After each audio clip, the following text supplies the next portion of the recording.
LakelandCarKeys.com. I just want to make a real quick video regarding the OBDSTAR DC706 and cloning GM Bosch E69 PCMs. So there's a couple other videos on my channel of me doing this job.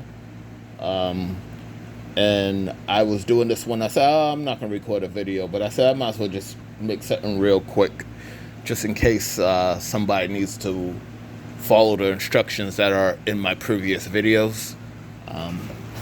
So yeah, when you look for these PCMs in the DC706, they're not going to be listed as E69, even though E69 is on the tag.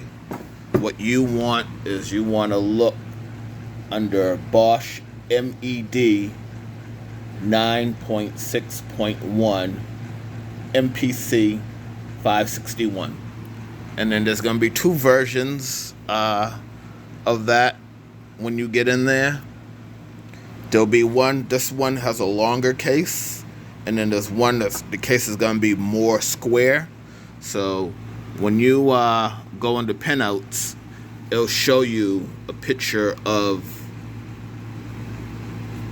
the case. So this is actually the longer case, and I believe the other one might just be ME961.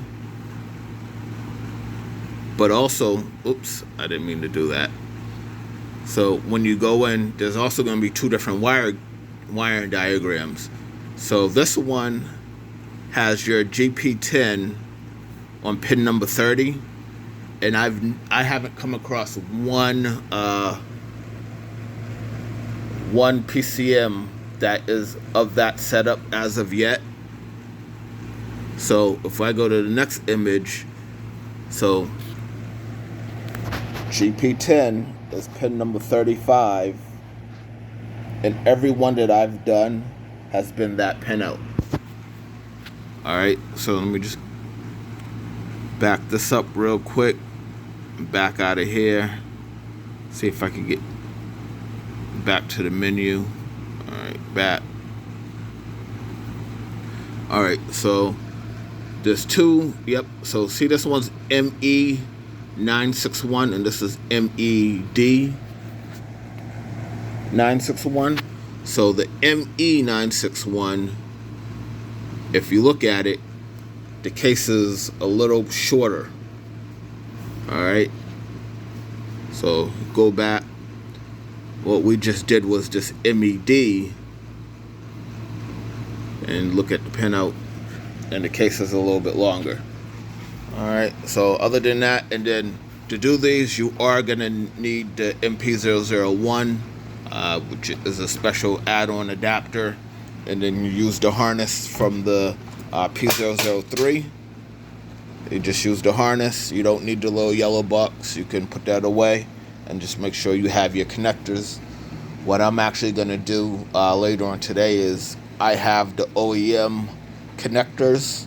I'm going to build just a flash harness, so I can just plug right into there and plug this in, and I don't have to do individual pins every time, as these are becoming more and more common to do clone jobs on them. And basically what I do is, so this one's labeled old. I take the old one and I read the EEPROM, save it, read the flash file, save it, and then I go into the new one and do the same thing. I read the EEPROM and I read the flash. I back them up just in case I ever need to revert this back to original flash that's on it. And then once I'm done backing those files up, I take these files that I saved in here and I flash them into this quote-unquote new one. So this one, you know, make sure you label which one's old, which one's new, and then, like I said, I just back up the files that are on the quote new. And when I save them in the machine, I usually save them as original in junkyard, just so I know. So it doesn't mean that this necessarily had to come from a junkyard. You could have got it from an ECU rebuilder, refurbisher, whatever. I just label it that way so that when I go back and look at my files, I know